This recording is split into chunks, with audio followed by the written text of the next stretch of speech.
Two girls go missing for 40 years. Then someone spots a suspicious car.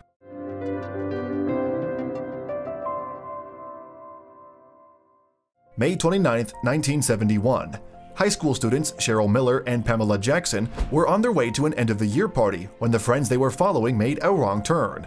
They doubled back, but when the driver of the other car checked the rear view, the headlights from Cheryl and Pamela's car were gone. Local authorities immediately took up the case, and despite years of searching, they found no trace of Cheryl and Pamela. Speculation swirled as to the fate of the missing girls, though it wasn't until decades later that authorities finally found answers. At the start of the investigation, things didn't add up. According to the friends they were following, neither Cheryl nor Pamela had been drinking before getting in the car. They'd actually been with Cheryl's grandmother in the hospital before meeting up with the group. Additionally, there had been no sign of a crash in the area where they disappeared, and there were no tracks indicating they'd gone off-road. It was as if they simply vanished into thin air. But in rural South Dakota in the early 1970s, missing child cases weren't cause for the 100-person manhunts you see today. With the free-spirited attitudes of the 60s having carried over to the youth of this new decade, many disappeared teens were simply thought to have packed up and headed for California. Back then, if a kid turned up missing, it actually was far more likely that they were a runaway, recalled former Clay County Deputy Sheriff Jim Rowenhurst. It was just not very darned often that you heard about kids being kidnapped. It just wasn't something you were concerned about in rural South Dakota. This theory was accepted by some in the community, but to those that knew them, Cheryl and Pamela just weren't the runaway type. Classmates called them down to earth, and according to Cheryl's older sister Kay, she left the house with only a purse that night. That's why even after the local sheriff's office scaled back its search, family and friends of the missing girls only pushed onward.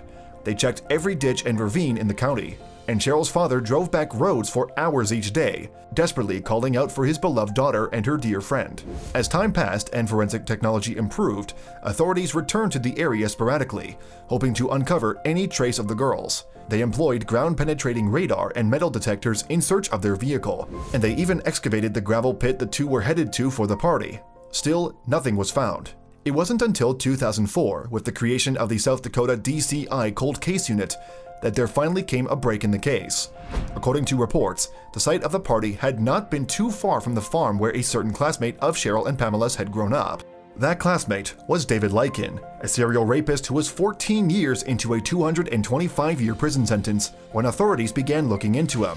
Given his history of violence and his proximity to the location where the girls disappeared, Lykin became a primary suspect. This led authorities to search the Lykin farm, where David's younger sister claimed to have seen family members burning a large amount of evidence on the property years prior. After a quick search, it appeared she was right. 2 hubcaps were unearthed, and dozens of bones were found buried beneath the property's septic tank. Women's clothing, personal effects and letters, and a pair of rubber gloves were seized. A single red purse was found tucked away in the farmhouse rafters. Prosecutors moved immediately to add the murders of Cheryl Miller and Pamela Jackson to Lykin's charges, and soon after, a prison informant captured Lykin confessing to the murders on tape. The case appeared open and shut.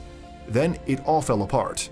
The confession had actually been faked by one of Lykin's fellow prisoners, and the items taken from the farm couldn't be directly connected to the 2 girls. Even the bones beneath the septic tank turned out to be those of butchered animals. With no concrete evidence to go on, the charges against Lykin were dropped. It was now 2008, and authorities were no closer to uncovering the fate of Cheryl and Pamela than they were 37 years prior. Fortunately, they wouldn't have to go another 4 decades before the real truth came out. In 2013, a local fisherman walking along Brule Creek stumbled upon a large shape sticking out of the water. He moved closer, expecting to find a few rocks or some discarded trash. Instead, he discovered the underside of a rusted car jutting from the mud. Authorities moved to pull the car from the creek, which they soon determined was a 1960 Studebaker Lark, the same make and model of Cheryl's car. The remains within were completely unidentifiable, though one piece of evidence managed to survive after all these years: a purse.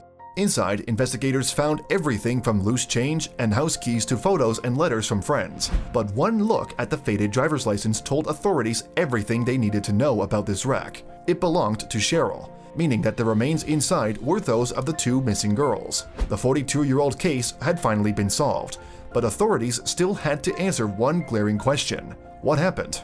An examination of the vehicle revealed that the car was in 3rd gear when it crashed, and damage to one of the wheels indicated that a tire may have blown. To investigators, it appeared that the car had popped a tire, careened off the road, and landed submerged in Brule Creek.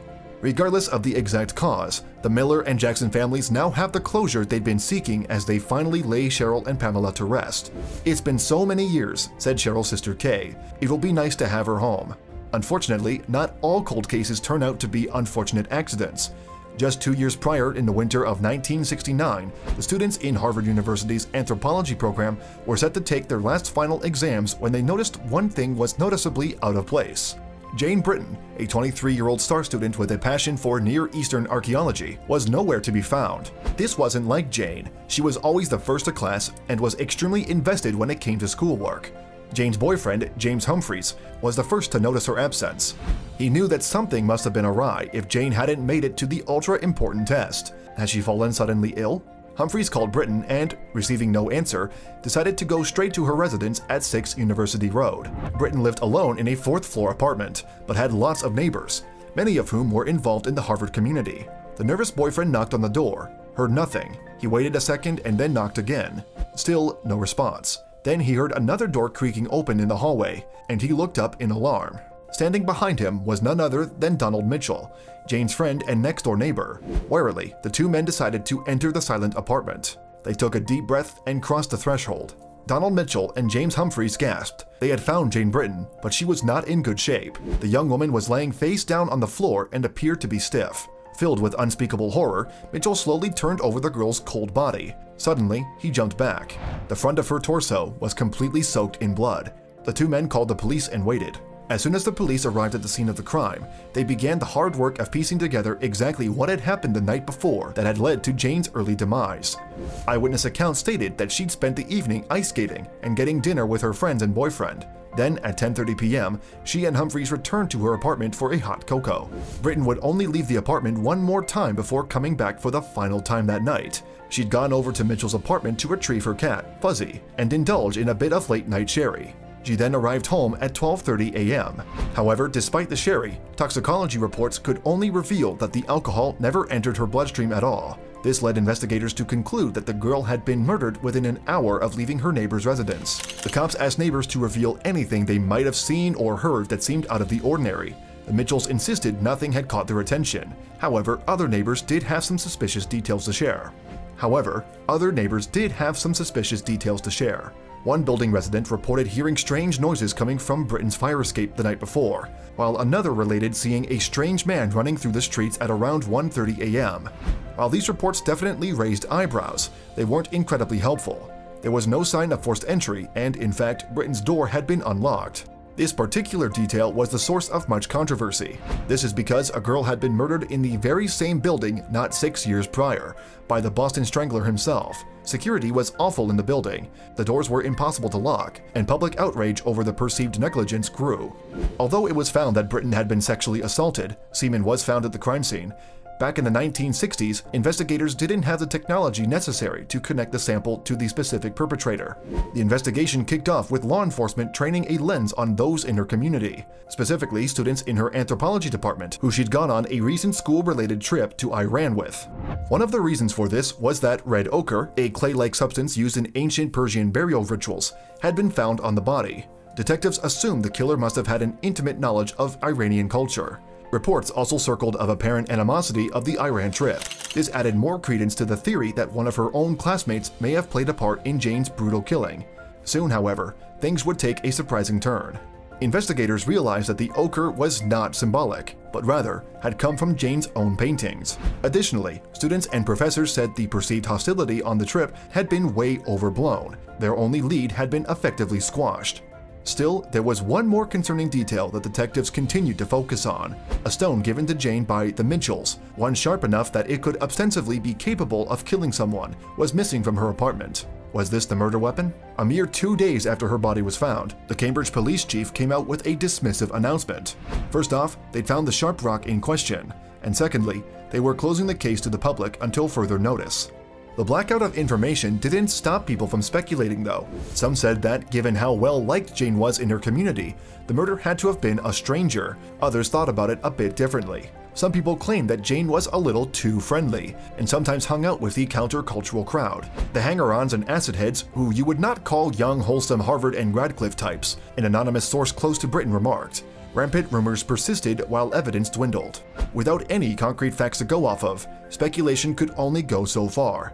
Eventually, the case stopped progressing completely. Jane's mother died in 1978 and her father in 2002, both going to their grave not knowing what had happened to their little girl. Decades passed, and the world slowly seemed to forget about Jane. Then in 2017, things took a decidedly dramatic turn when multiple requests from the public to reopen the case were finally granted.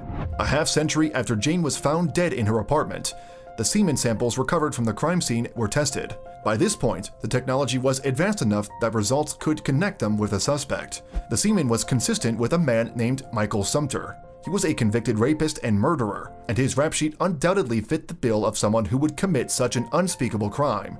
Michael Sumter was dead. He passed away years earlier in 2001. In order to confirm him as the killer, they used the next best thing, his brother's DNA. Sure enough, it was a match. After all these years, the truth was finally out. Not only was there forensic evidence to implicate Sumter, but the timeline also matched up. He'd been working less than a mile away from Jane's residence during the time of her death. To make things even more tragic, Sumter had assaulted another woman in the same neighborhood 3 years after Jane's death. If only her murder had been solved earlier, then a second woman might have been spared.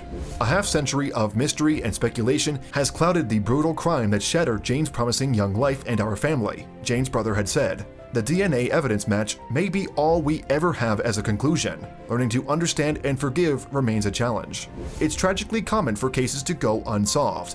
That's why it's so cathartic when closure actually is reached. When one California adventurer started out the journey of his life, he had no idea he'd wind up at the center of one of the strangest cold cases in American history.